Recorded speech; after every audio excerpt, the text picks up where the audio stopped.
Right ప్రభుత్వం ఏర్పాటు చేసిన కొనుగోలు కేంద్రాల్లో ధాన్యాన్ని విక్రయించి మద్దతు ధర పొందాలని కాంగ్రెస్ పార్టీ మండల అధ్యక్షులు ఆర్మూరు చిన్న బాలరాజు అన్నారు.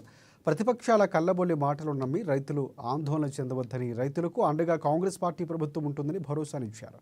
నిజామాబాద్ జిల్లా ధర్పల్లి మండలంలోని మద్దూరు తండా దనంబండ తండాలో గ్రామంలో సొసైటీ చైర్మన్ చిన్నారెడ్డి, తహసీల్దార్ మాలతి, ఎంపీడీఓ బాలకృష్ణ, జిల్లా మార్కెట్ కమిటీ డైరెక్టర్ మంగిత్య నాయకులతో కలిసి ఆధ్వర్యంలో ధాన్యం కొనుగోలు కేంద్రాన్ని తూకం వేసి ప్రారంభించారు.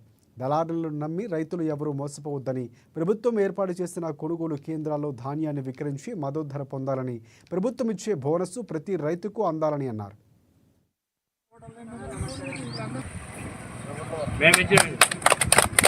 ఈ అవకాశాన్ని రైతులందరూ కూడా వినియోగించుకోవాలి. వాళ్ళు పండిన ధాన్యాన్ని వర్షం వస్తుంది లేకపోతే మొగళ్ళు అవుతున్నాయి అనే భయంతో ఏం చేస్తారంటే ఎంతకో కాడికి అమ్ముకుంటామని చెప్పేసి దళారులకు వద్దకెళ్ళి ఇచ్చేస్తారు. ఎందుకు నానిపోతే మళ్ళీ ప్రాబ్లం అవుతుందేమో, గవర్నమెంట్ కొన్నదేమో అని చెప్పేసి భయపడతారు. అట్లాంటి భయాలు పెట్టుకోకుండా మీ ధాన్యాన్ని ఎక్కడ ప్రభుత్వం సెంటర్స్ ఓపెన్ చేసిందో అక్కడికి తీసుకెళ్ళండి. మీకు అందుబాటులో ఈ సెంటర్ ఓపెన్ చేయడం జరిగింది కాబట్టి మీ సరౌండింగ్ తాండా వాళ్ళందరూ కూడా ఈ సెంటర్ను ఉపయోగించుకొని ప్రభుత్వం ఇచ్చే మద్దతు ధర ఉంది. మీకు ప్రతి దానికి కూడా మద్దతు ధర ఉంది.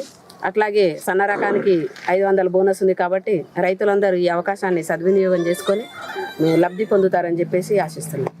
ప్రభుత్వం ఏర్పడ్డ తర్వాత మొట్టమొదటిసారి కొనుగోలు కేంద్రాలను ఏర్పాటు చేసి ప్రభుత్వానికి మద్దతు ధరలు పెంచి, రైతులకు మద్దతు ధరలు పెంచి రైతులకు సపోర్ట్గా నిలిచింది కాంగ్రెస్ పార్టీ ప్రభుత్వం.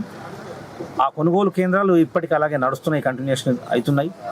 దురదృష్టవశాత్తు గత 10 సంవత్సరాలు టీఆర్ఎస్ ప్రభుత్వంలో వడ్లను కాంటా చేసేటప్పుడు ఇక్కడ క్వింటాలకు 5-10 కిలోల కటింగులు జరిగినాయి.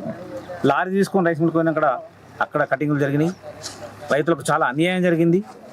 మరి రేవంత్ రెడ్డి గారు ఎన్నికల ప్రచారంలో హామీ ఇచ్చారు, ఖచ్చితంగా కాంగ్రెస్ పార్టీ అధికారంలోకి వస్తే కడత లేకుండా, ఎక్కడ రైతులకు మోసం జరగకుండా వడ్లను కొనుగోలు చేస్తామని చెప్పేసి, దాంతోపాటు పండించిన రైతు వడ్లకు బోనస్ ఇస్తామని చెప్పేసి వారు ఆ రోజు ఎన్నికల్లో హామీ ఇచ్చారు.